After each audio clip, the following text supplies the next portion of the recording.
August 1931, Park Ridge, Illinois. A widow named Asta Eicher dreamed of a new life. She had met Cornelius Pierson, a wealthy, charming engineer who promised security and love. To friends and family, she bragged about him. This man would change her life forever, but soon he would change it in ways no one imagined. Through the American Friendship Society, a Lonely Hearts agency, Asta met Cornelius. When she left with him, she left her 3 children behind, but he returned days later, demanding to take them too. At the bank, he tried to steal Asta's last savings. The forged signature was rejected. And then, just like that, Asta and her children were gone. Meanwhile, in Massachusetts, Dorothy Lemke also fell for Pierson. The same promises, the same lies. Black and white mugshot photograph, harsh lighting, vintage police backdrop, early 20th century photography style, AR2, 3, V5 style raw. Who was Cornelius Pierson? Why were women disappearing? The answer was darker than anyone expected.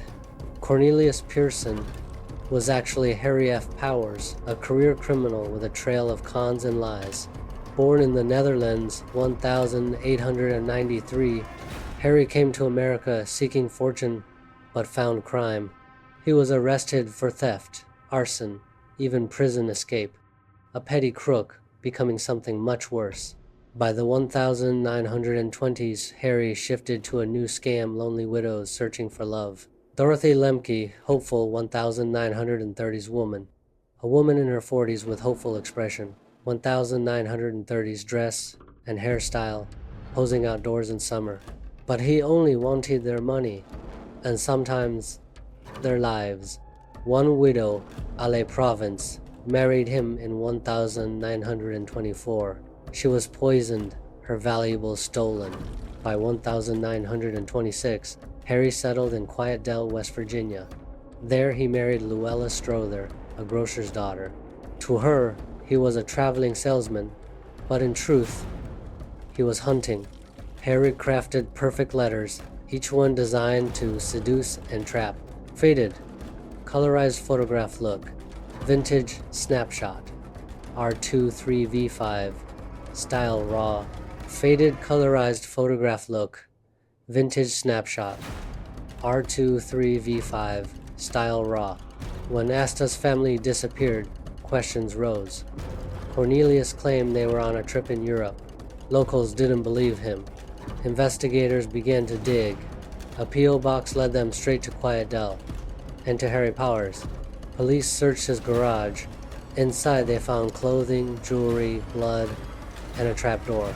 They arrested Harry. Dozens of letters to widows were discovered in his home. A local boy tipped investigators to a drainage ditch near the garage. The smell of decay told them everything. Prisoners were brought to dig. Beneath the soil, they found burlap sacks. Inside were the bodies of Asta, Greta, Harry Jr., and Annabelle, bound with rope, brutally killed. The women were hanged. Young Harry was bludgeoned with a hammer. Quiet Dell, West Virginia, rural farmhouse. A remote farmhouse in rural West Virginia surrounded by trees and dirt roads, 1930s atmosphere. Black and white photo, slightly eerie but realistic Depression-era documentary style. AR-16-9V5 style raw. He told police, "I let little Harry watch the killings, but when he screamed, I silenced him with a hammer." The story shocked the nation. Women across America came forward. They too had received letters from Harry Powers. Luella, his wife, showed no remorse. She even tried to profit by leasing their home as a tourist attraction. Locals were outraged. They burned the house to the ground. The trial was held in an opera house too many people wanted to watch. Black and white historical photograph. AR-16-9V5 style raw. Black and white historical photograph. AR-16-9V5 style raw. December 12th, 1932, Harry Powers was sentenced to death. On March 18th, 1932, he climbed the gallows at West Virginia Penitentiary. A hood was placed over his head. A rope tightened around his neck. Harry Powers was hanged the same fate he gave to his victims, but rumors continued. Did he kill more? He once hinted to reporters, "I am already guilty of 5, why not 50? One suspected victim was salesman Dudley Wade.